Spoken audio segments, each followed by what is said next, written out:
여러분 안녕하십니까? 광주 MBC 뉴스투데이입니다. 먼저 오늘의 주요 뉴스입니다.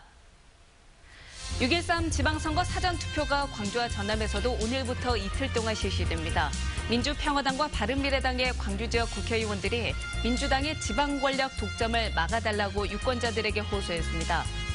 전남대와 평양과학기술대가 협약을 맺고 농업생명과 공학 분야에서 협력 사업을 추진하기로 했습니다. JB금융지주가 올해 하반기에 전북은행 50명, 광주은행 60명 등 110명의 신입사원을 채용합니다. 6.13 지방선거 사전투표가 광주와 전남에서도 오늘부터 이틀 동안 실시됩니다. 신분증만 있으면 전국 어디에서나 사전투표가 가능한데요. 북미 정상회담과 함께 민주당의 압승이 예상되면서 선거관리위원회는 투표 참여가 저조하지 않을까 우려하고 있습니다. 보도에 송정근 기자입니다.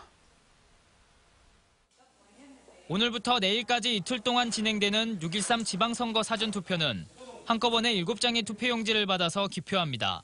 교육감과 시도지사, 구청장 군수, 그리고 광역의원과 기초의원 등 5명의 일꾼을 뽑고 광역의회와 기초의회의 비례대표 정당을 선택해야 합니다.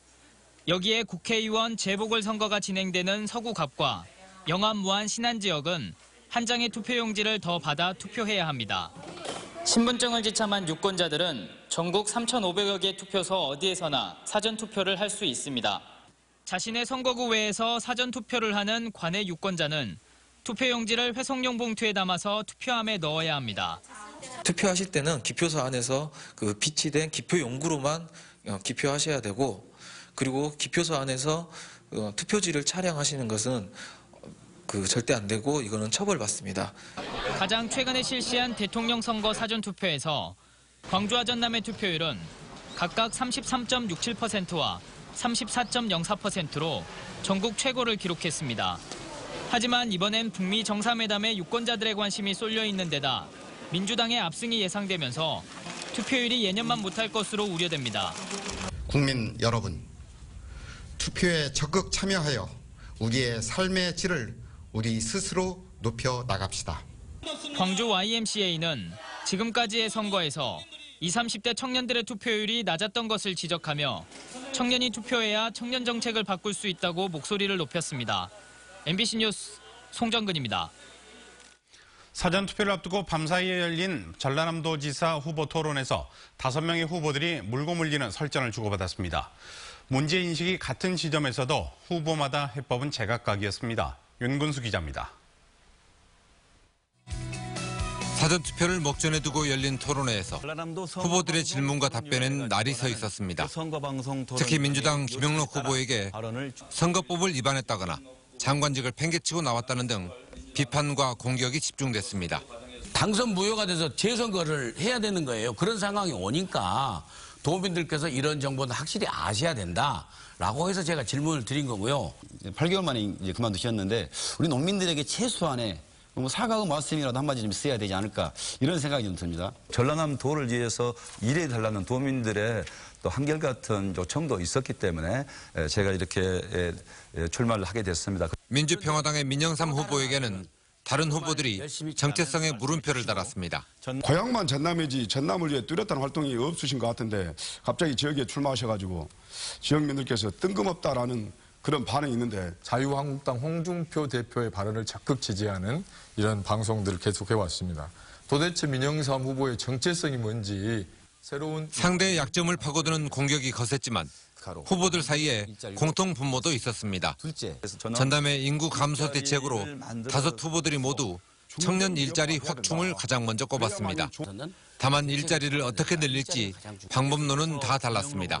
혁신도시에 이 에너지 융복합 산업 신산업을 유치해서 1000개의 중소기업 관련 일자리를 중소기업 관련 기업을 이렇게 유치를 하고, 이 중소기업을 잘 육성해 가지고 중견기업화 해야 된다. 그래야만이 좋은 일자리가 생기게 됩니다.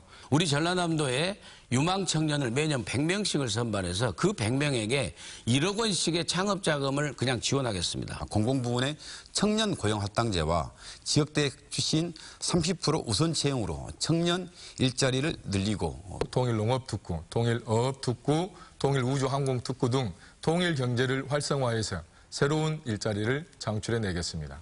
또 김영록 후보는 힘 있는 여당 후보임을 강조한 반면 민영삼, 노형태, 이성수 후보는 일당 독주를 견제할 진짜 야당 후보임을 자처했고 박매우 후보는 시종일관 기업인 경험을 내세웠습니다. MBC 뉴스 윤문수입니다. 연일 불볕더위가 기승을 부리고 있습니다. 건강관리 신경 쓰셔야겠는데요. 오늘과 내일도 광주의 낮 기온이 30도까지 오르면서 어제 못지않게 덥겠습니다. 한낮에는 햇볕도 강하게 내리쬐겠습니다. 자외선 지수가 매우 높으니까 나가실 때는 자외선 차단제 꼭 바르시고 모자나 양산 챙겨주셔야겠습니다. 내일부터는 점차 흐려지면서 밤에 해안을 중심으로 비가 내리기 시작합니다. 바람도 강하게 불겠는데요. 광주와 전남 전 지역으로 확대되면서 일요일 새벽까지 비가 내리다 그치겠습니다. 이 비로 인해서 일요일에는 낮 기온 27도로 더위가 살짝 누그러들 것으로 예상됩니다. 오늘 우리 지역 미세먼지 농도는 대체로 보통 수준을 보이지만 오전에는 대기 정체로 인해서 나쁨까지 오를 가능성이 있겠습니다. 또 아침까지 안개가 곳곳에 많이 끼니까 교통안전에 주의하시기 바랍니다. 현재 광주가 19.1도, 장성 17.1도 보이고 있고요. 낮 기온 영광이 27도, 담양과 화순 30도까지 오르겠습니다. 목포가 27도, 영암 29도로 어제보다는 1도에서 2도가량 낮은 기온 예상되고요. 곡성과 구례가 31도, 순천과 광양도 31도까지 오르겠습니다. 날씨였습니다. 민주평화당과 바른미래당의 광주 지역 국회의원들이 잇따라 기자회견을 열고 지지를 호소했습니다. 두 당의 의원들은 민주당이 지방 권력을 독점하지 않도록 막아달라고 한 목소리를 냈습니다. 보도에 김철원 기자입니다. 민주평화당 천정배, 최경환, 장병환 의원이 광주 지역 지방선거 출마자들과 함께 기자회견장에 섰습니다. 민주당 간판으로 출마하는 광주시장을 비롯한 구청장 후보 하나하나의 약점을 거론하며 민주당이 자질이 부족한 후보를 공천해 광주를 부끄럽게 하고 있다고 주장했습니다. 더불어민주당 후보자들의 부적격자 공천, 공직선거법 위반, 알선 수재 등 도덕성과 자질이 연일 도마 위에 오르고 있습니다. 공표 마지막 날에 보도된 여론조사 결과대로 민주당의 일당 독주가 현실화되면 호남 정치는 위기에 빠질 것이라며 2년 전 총선 때 국민의당을 선택했던 것처럼 다시금 한 표를 달라고 호소했습니다. 민주당 독점 체제했을 때 그 폐해가 어떠했는가를 우리 광주, 전남 시도민들은 너무도 잘 알고 있습니다. 불행하게도 그런 과거의 잘못된 전철이 되풀이될 위기에 처해 있습니다. 얼마 지나지 않은 시각, 이번에는 바른미래당 국회의원들이 마이크를 잡았습니다. 안철수 후보와 김문수 후보의 서울시장 후보 단일화 과정에서 자유한국당과의 통합과 연대 논의가 거론되는 것과 관련해 있을 수 없는 일이라고 반발했습니다. 해체되고 청산돼야 될 정당과 단일화 운운하는 발언이 나오는 것 자체는 도저히 납득할 수도 없고 상상할 수도 없는 일이다. 자유한국당과의 통합은 없을 것이라 하면서도 민주당에 대해서도 운동권 정당이라고 표현하며 날을 세웠습니다. 그 친문 패권주의를 통해서 당내 민주주의가 무너지고 그리고 자신과 생각이 다른 사람들을 적으로 규정하고 절대 열세로 나타난 여론조사 결과가 옛 국민의당 소속 국회의원들을 긴급 기자회견장에 나서게 한 가운데 이들의 읍소와 호소가 표심에 어떻게 파고들지 지켜볼 일입니다. MBC 뉴스 김철원입니다. 민주당 지도부와 평화당 지도부가 오늘 목포에서 맞붙습니다. 민주당은 추미애 대표 등이 참석한 가운데 목포에서 중앙선대위 회의를 여는 한편 목포역 광장에서 집중 유세를 하기로 했습니다. 이에 맞서 조배숙 대표 등 민주평화당 지도부도 목포에서 중앙선대위 회의를 연 뒤 사전투표를 하기로 했습니다. 양당 지도부는 목포를 비롯한 전남 지역 격전지를 돌며 유세 대결도 펼칠 예정입니다. 광주 전남 시도 교육감 선거에 출마한 장휘국, 장서궁 후보가 문재인 정부 교육 대개혁 성공을 위한 민주진보 교육감 공동선언문을 발표했습니다. 두 후보는 문재인 정부 교육개혁을 성공시키기 위해서 통일 시민교육과 교육 공공성 강화, 그리고 입시 중심의 교육을 벗어난 공교육 혁신 등을 공동 공약으로 제시했습니다. 두 후보는 초, 중등 학교 교육은 현장교육 전문가에게 맡겨야 해서 교실 혁명을 통한 공교육 혁신과 교육 민주주의 회복이 가능하다고 강조했습니다. 광주 서구청장 선거에 나서 후보들이 비리 의혹을 놓고 치열한 공방전을 벌이고 있습니다. 무소속의 이무진 후보는 기자회견을 열고 인사청탁과 뇌물 의혹을 받고 있는 민주당의 서대석 후보는 구청장 자격이 없다며 후보 사퇴를 촉구했습니다. 임 후보는 인사청탁과 사업 수주를 위해서 서 후보에게 돈을 건넸다가 로비가 실패하자 돌려받았다는 자수자가 있다며 이같이 요구했습니다.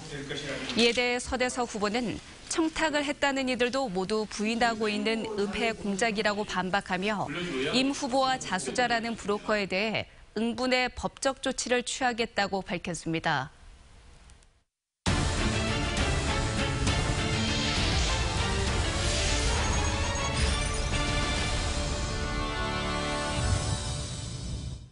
남북 평화의 바람을 타고 남북한 학술 교류가 다시 본격적으로 추진됩니다.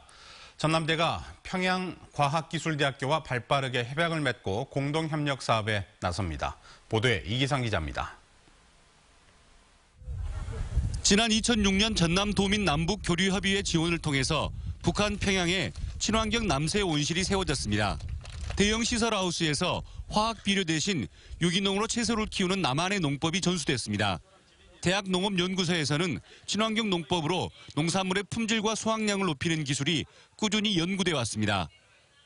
친환경적으로 농사를 지으려고 노력하고 있고요. 그리고 조그마한 그 도움을 줘도 그걸 이용해서 굉장히 열심히들 일을 하고 있어요. 평양과학기술대학교 총장 등 일행이 전남대학교를 방문해 공동협력사업 추진을 위한 협약을 맺었습니다. 두 대학은 농생명과 공학 등 다양한 분야에서 공동 연구와 교류 사업을 펼치기로 했습니다. 특히 전국 유일의 전남대 북한농업연구소를 통해서 첨단 친환경 농법을 북한 주민들에게 전수하는 방안을 찾기로 했습니다. 첫 단계 사업으로 신기술 복합 농업단지를 평양에 조성하는 계획이 구체적으로 논의되고 있습니다. 중국으로 수출한다든가 남한의 백화점으로 수출한다든가 그래서 외화벌이도 될 수 있는 그래서 경제가 북한 경제가 발전할 수 있는 그런 방향으로도 저희들이 생각을 하고 있습니다. 북미 정상회담이 성공적으로 개최되고 대북 제재가 단계적으로 풀릴 경우 남과 북의 경제 협력은 물론 남북 대학의 교류 사업도 한층 속도를 낼 것으로 전망됩니다. MBC 뉴스 이계상입니다. 6.25항쟁 31주년을 맞아 광주와 전남에서도 민주정신을 기리는 행사가 열립니다. 올해는 어떤 사업들이 진행되는지 안성래 광주전남 6.25항쟁 기념행사위원회 상임위원장에게 들어보도록 하겠습니다. 이미지 뉴스 리포터입니다. 네, 위원장님 안녕하세요. 네, 안녕하세요. 시간 내주셔서 고맙습니다. 네, 감사합니다. 매년 구호를 정해서 6월 항쟁을 기려왔는데요. 올해 구호는 무엇입니까? 올해 구호는 민주에서 통일로입니다. 촛불의 큰 힘을 통해서 그리고 세계가 이제는 평화의 시대라고 하는 것을 이렇게 그런 징조를 지금 우리에게 알리면서 무엇보다도 6월 10일에 지금 트럼프하고 김정은이하고 만나잖아요. 이 양극이 이렇게 화해한다고 하는 것은 정말 기가 막힌 평화의 시대라고 하는 상징입니다. 그러면 이번 기념 행사에서도 평화라든지 화합의 가치를 좀 확인할 수 있나요? 예, 각 층의 지도자들과 또 지역의 당시에 31년 전에 6월 항쟁을 이끌었던 각 지역의 대표들이 있어요.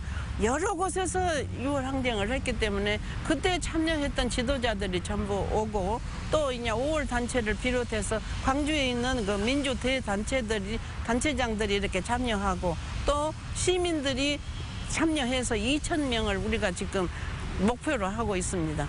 아주 대단할 거예요. 네. 위원장님께서 5월 어머니집 초대 관장이시기도 하고 또 광주 5월 정신을 널리 알리는 데 좀 기여를 하셨는데요. 이번 6월 항쟁을 기리는 게 좀 어떤 의미가 있다라고 보십니까? 박종철이의 고문, 그리고 이한열의 그 체류탄, 또 강경대의 그 매맞아 죽은 이런 현실을 통해서 아닌데 하고 있다가 이제 마지막에 정말 한열의 죽음을 통해서 이제 서울 시민들이 용기를 낸 거죠. 근데 우리 광주는 계속해서 5월 투쟁을 끈질기게 해왔지 않습니까? 이 정말로 독재는 물러가라. 살인마 전두환이는 물러가야 된다. 그리고 우리가 나라가 민주주의가 돼야 된다. 이렇게 외치는 우리 광주 시민에 대해서 다른 국민들, 다른 시도민들이 조금도 반응이 없었었어요. 그런데 이제 6월 항쟁 때는 야, 이제 알았다 하고 일어나 준 것이거든요. 그래서 그런 관련 5월에서 이 5.18과 6월 항쟁은 완성이라고 하는, 온 국민이 알게 되었다고 하는 거. 이번 주 일요일이죠. 오는 10일에 기념식이 열리는데요. 이 기념식 말고 좀 6월 항쟁을 기념하는 다른 사업들 계획하고 계신 게 있습니까? 예, 작년에서 겨우 이렇게 이제 정말 합심해서 그 6월 항쟁 기념식을 하게 됐거든요. 그래서 현재 가장 필요한 것이 6월 항쟁 표지석입니다. 각 지역 단위에 전부 다 세워야 되고, 그리고 그때 어떻게 정말로 이 철회탄 앞에서 그 농촌에 있는 각 지역의 군 단위에서 어떻게 정말로 여기 항쟁을 참여하게 되었는가, 쭉 항쟁의 역사도 이제 정리해야죠. 그리고 중요한 것은 아까 말씀드렸다시피 이 6월 항쟁은 5월에서 시작해서 완성이 된 거다. 6월 항쟁의 핵심은 5월 희생, 5.18 항쟁에서 비롯됐다고 하는 그 역사를 이제 확실하게 정리를 해야 돼요. 이제 여기서 공개 토론도 해야죠. 그리고 이제 마지막으로 다큐도 만들어서 그동안에 돌아가신 분들도 있기 때문에 그분들의 그 정말 저기도 넋을 살리는 의미에서도 다큐도 이제 만들 거예요. 네, 알겠습니다. 오늘 말씀 잘 들었습니다. 고맙습니다. 너무 크게 외친 것 같습니다.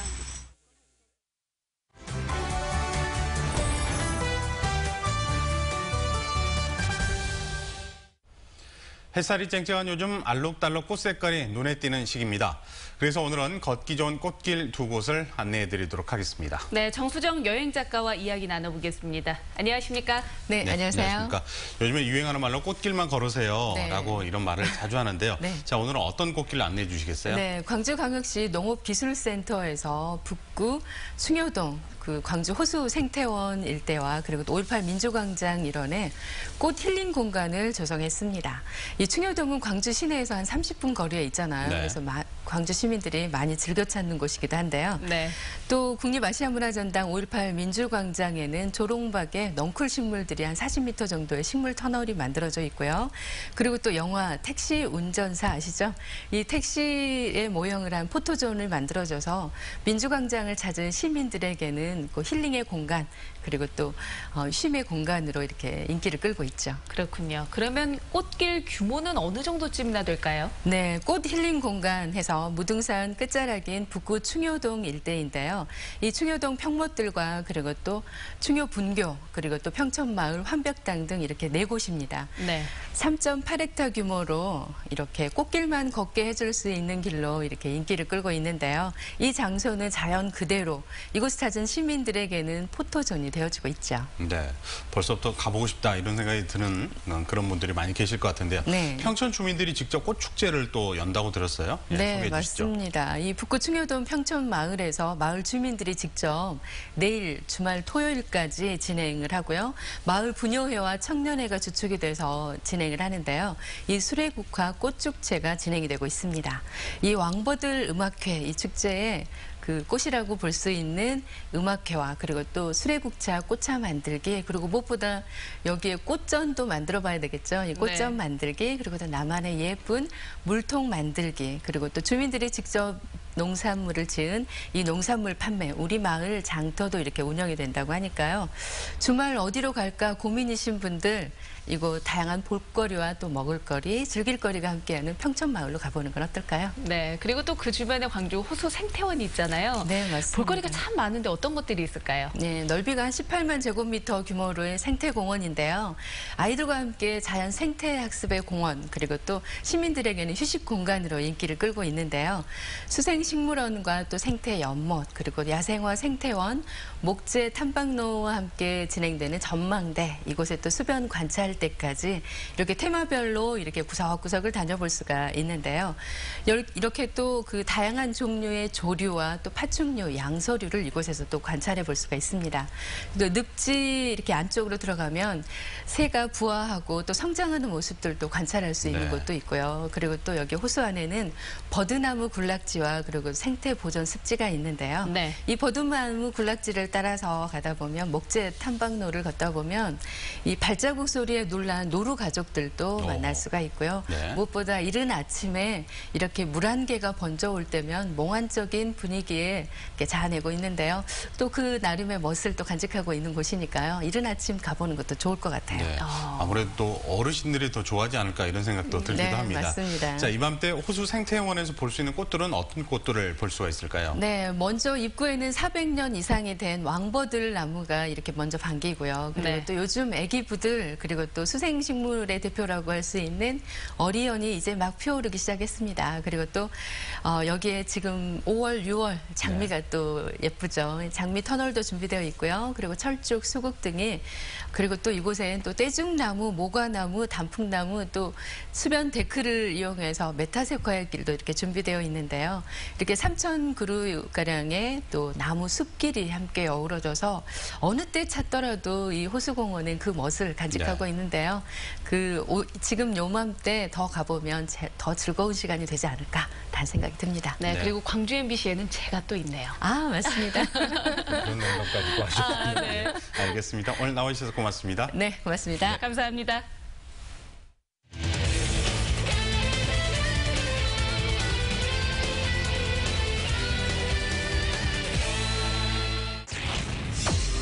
수가 건강한 게 가장 중요해요. 건강해야 돼요. 부드럽게 밀었고요. 오른쪽으로 휘어져 나갑니다. 우익수 쪽으로 담장 쪽 넘어갑니다. 한 번은 당기면서 파울하고 이번에는 밀어서 수원 KT 윈스파크 담장을 넘겼습니다. 시즌 11호 홈런. 이범호 선수의 장점은 노림수라 그랬잖아요. 몸쪽을 노린 이후에 바깥쪽 가는 걸 준비하고 있다가 밀어서 홈런을 연결시켰습니다. 타격 그 위치를 확인할 수 있다는 거죠.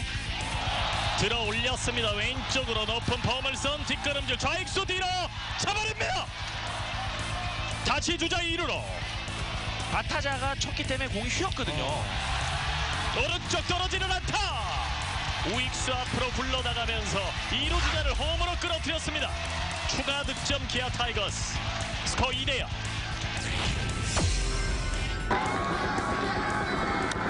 낮은 공 3루수 기다립니다. 1루까지 연결이 됐습니다. 투아웃. 그 사이에 3루수가 홈으로 들어오면서 오늘 KT 위즈의 첫 득점. 높은 볼 스윙 삼진. 기아 타이거즈의 승리 그리고 양현종의 승리. 최종 스코어 2대1 한 점 차. KT 위즈를 상대로 기아 타이거즈가